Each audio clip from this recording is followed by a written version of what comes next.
Let me show you how to grow massive hamstrings with ham killers taught to us by John Meadows. All right, here we are, Anytime Fitness. I'm gonna show you how to do a ham killer for your hamstrings. So this exercise is actually taught to me by John, as I said in the intro. And on the look of it, it looks super easy, right? I have a cheater with the bar. I'm strapped in, so you think, oh, this isn't nearly as hard as a GHR, right? Wrong. As I was demoing this for Chaz to film, my hamstrings are in full cramp. So with this exercise, I absolutely love it if done right. But the problem is, and the reason I don't prescribe it a lot, is because 9 times out of 10, most people do this wrong and they epic fail it. So what I want to think about is, the first is proper foot setup.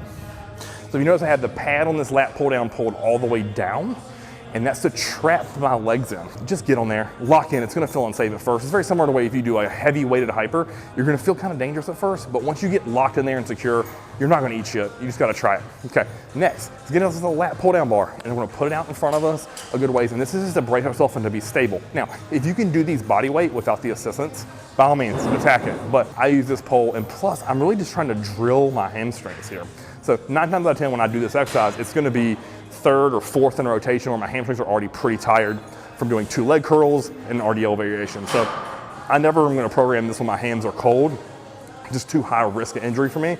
Like, as I said to you, like, this really loads the hamstring heavily for me. And every time I do it, if I do it right and do, say, 2 or 3 sets of failure, they cramp every freaking time. So very important there, the exercise sequence of this. Do not do it first, second, third, and best, fourth would be an ideal spot for this within a hamstring workout. If you notice in these reps, I have my hips pushed all the way forward, and I'm flexing my glutes to lock that into stone where my body's flat.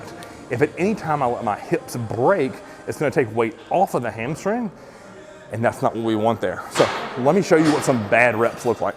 This bar placement has to be a good ways out in front of me. I'm gonna grab it with both hands, and then from here, the first thing I'm gonna do, I'm gonna lock my glutes in. This is the proper way. Let me show you one of these. Hips are locked in, go down about right there, and then using only my hamstring do I pull up. My arms, I'm not pushing with my arms up. Do not push. If you're getting tricep work, wrong exercise. Literally, hamstring. So let me show you one more. Hips forward here, squeeze, hams, squeeze, stop right there.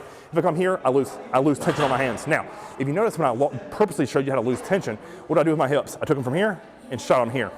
Because what's gonna happen is when things start getting hard, people wanna break their hips and they wanna go like that and warm it up. So let me show you that again. Hips and up. And they're like, oh man, I'm really nailing 30 of these reps because they're going break there. When I break at that hip joint, I feel zero tension in my hamstring. All that's working is all those tendons and ligaments behind my knees. So please God, don't do that. It's much, much harder and more efficient on the hamstring to get stimulated if my hips are always forward. And think about this, guys. All we're doing is a vertical planed lying leg curl. So just simulate that. I kind of already mentioned this and glossed over it, but I wanted to bring this into focus here. Exercise sequence, as I said, is very important. How many sets and reps? The first time you do this, if you get 3 sets of that with that form I just showed you, I'm telling you, that's gonna be 9 times out of 10 all you need unless you have really strong hamstrings. If you're nailing 10, 15 reps, it's maybe time to start taking this bar away. But until then, think about just slowing the negative portion and really squeezing those hamstrings. I have never once added weight to this. I have never once took the bar away because I didn't need to.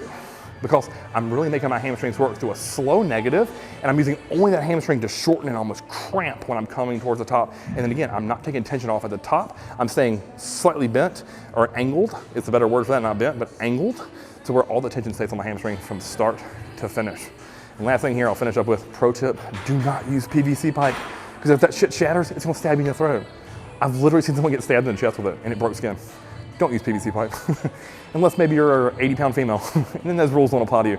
But if you're 250-pound fucking meathead like me, don't use PVC pipe, please God. If you like this video, guys, like, share, and subscribe. Comment below how much you enjoy this exercise, how hard it is, how many reps you got. We'd love to hear the feedback, and until next time, Christmas TV.